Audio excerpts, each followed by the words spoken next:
Haven't uploaded a KV-5 match in a while, so here's one of those. I was kind of coming off a bad day of pubbies when I played this match. This was about a month prior to date of recording, and so I wasn't in the best of spirits at the start of the match. The enemy team do have better players, slightly, like more consistent, rather, and they also have some rather heavily armed and heavily armoured TVs, which is not really something I want to see when I'm playing my KV-5. The reason being that the KV-5 chronically lacks pen. The AP rounds have 167mm of pen and the APCR has only 219, which, if I recall correctly, puts it about on par with regular AP rounds from the IS-3 and worse off than the King Tiger or even some of the mediums like the Panther II and the Centurion. The difference, of course, being that they don't get preferential matchmaking. The KV-5 does, but all the same, I usually just shoot pure gold out of my KV-5 just to make sure. You can still make a profit doing so it doesn't really matter. And I mean, if people are going to complain about being shot with gold, fuck 'em. It's only 219 pen, it's really not a thing worth complaining about. I take my KV-5 north on this map, just so I can get into the cover of these buildings much quicker than if I tried to go south, where I'd have to cross the exposed area there and get shot. And immediately we've got a customer, T150, driving into the open and missing snapshots. Now, one thing the KV-5 does quite well that a lot of people don't really realise is it actually has decent on-the-move accuracy for a Tier 8 heavy, especially a Soviet one. So quite often I will take shots on the move, or I won't fully wait for the aim to settle, just because it's not too bad to begin with. And also it has rather monstrous DPM, very quick reload time on the 107mm gun, as you can no doubt see. So this Chiri's really playing quite carelessly. Not a good idea to drive in front of a KV-5 repeatedly in a tank that has no armour and not really many hit points.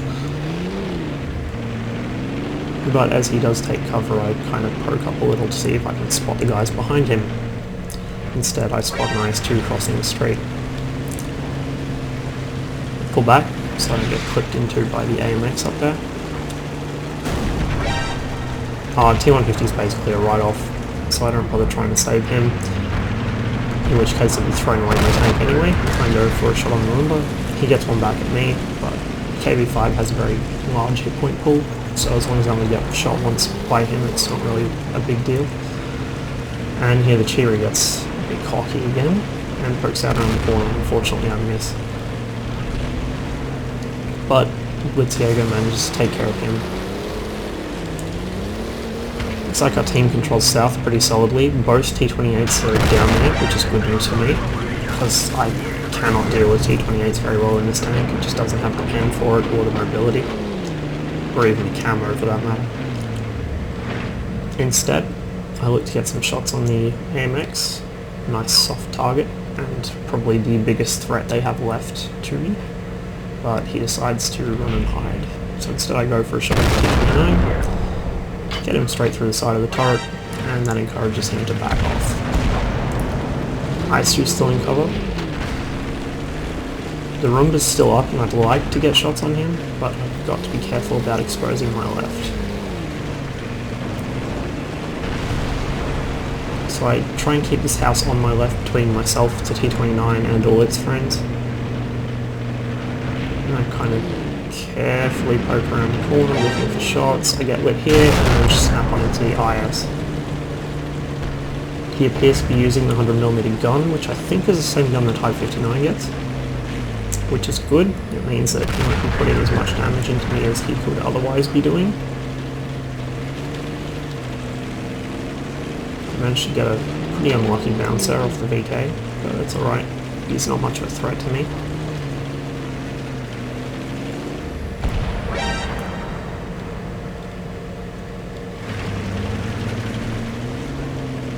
I asked Blitz if he can kill or at least spot the AMX, since that is the thing that worries me the most here right now. And oh look, this little guy pops around the corner. He gets a shot into me, but he eats one in return.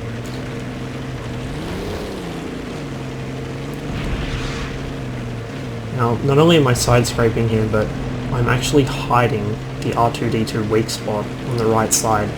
Now, the left spot, or the left side one where the driver sits, is also a weak spot, but puppies won't shoot it as much because it's a smaller, more difficult target for them, and also a lot of them don't actually realise both of those are weak spots, as is the little mini turret and the commander's cupola. They're all weak spots, and the raised bits on the engine deck, and the platform the engine sits on, and the turret ring from certain angles.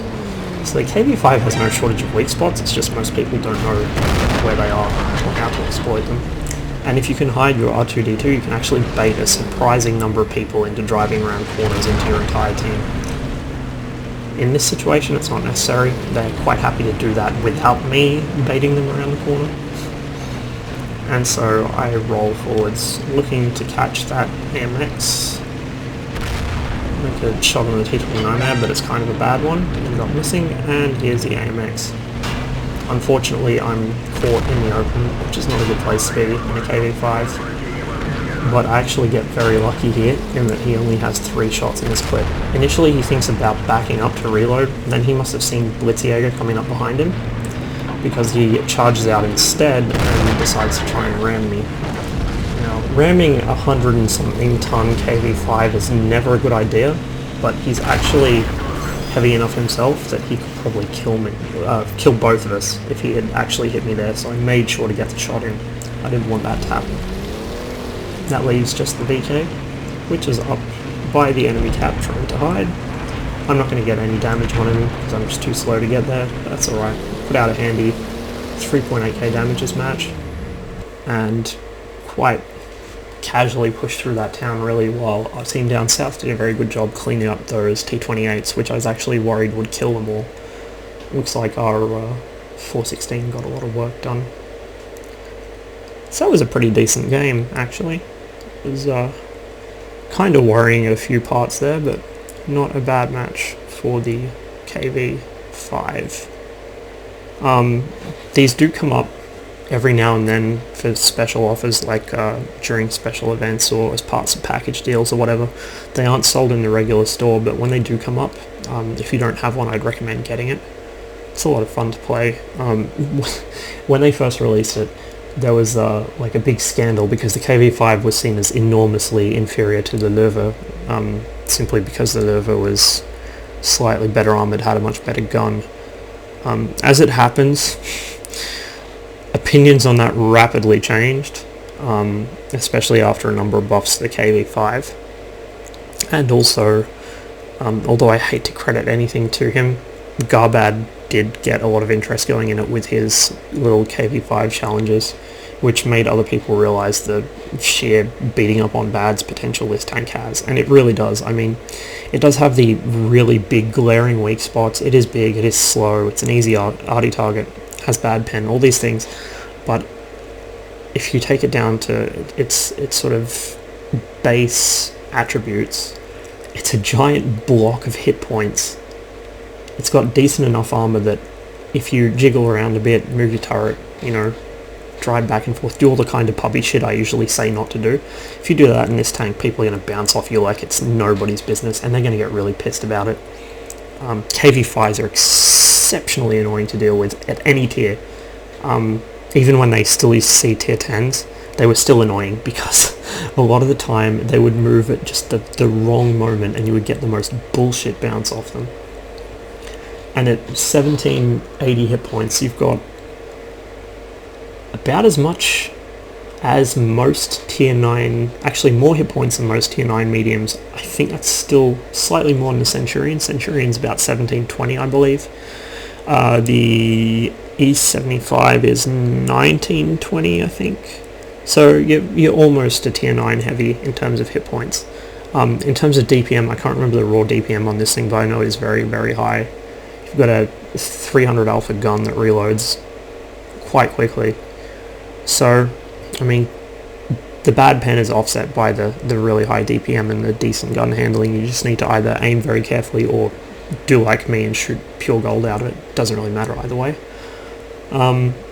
But yeah, it's a giant block of hit points. It's really annoying to deal with, and it can put out a lot of damage if the enemy team get careless and let it get into a position where that's possible. And so the KV-5, as it turns out, is actually a really, really strong tank. And now, with the preferential matchmaking and just the generally tight matchmaking across the board, you get a couple of these things together and you're going to face roll people.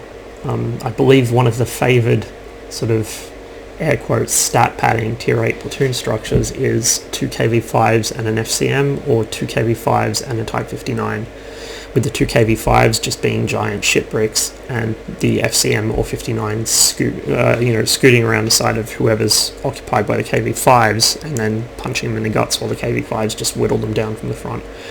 I fought against it and I played in that kind of platoon as well. It really does just wreck people because they don't know how to deal with it. So yeah, it's not really a rare tank. You still see them around quite a lot, but they're not as common as they once were. I would definitely recommend at least trying it, but if you can, if you got the money for it, and if you've got the especially if you've got the crews to train up in it, because this thing trains a decent amount of crew. It's quite a large tank, holds a number of people in it. I think it's got 6 crew members. So if you've got Soviet heavy crews, this thing's fucking brilliant. Get one of these. It's just so much fun.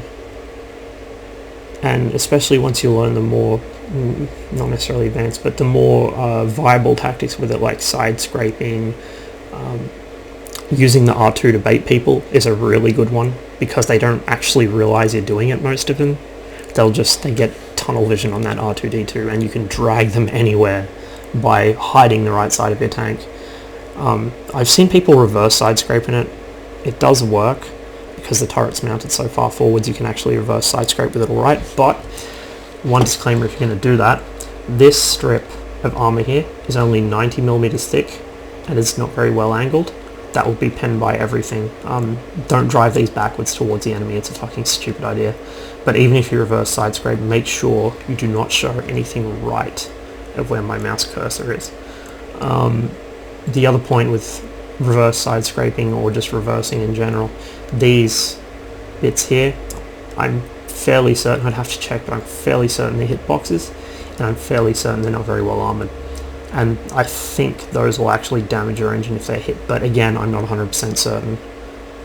I could be wrong, but I'm pretty sure you can take damage through those.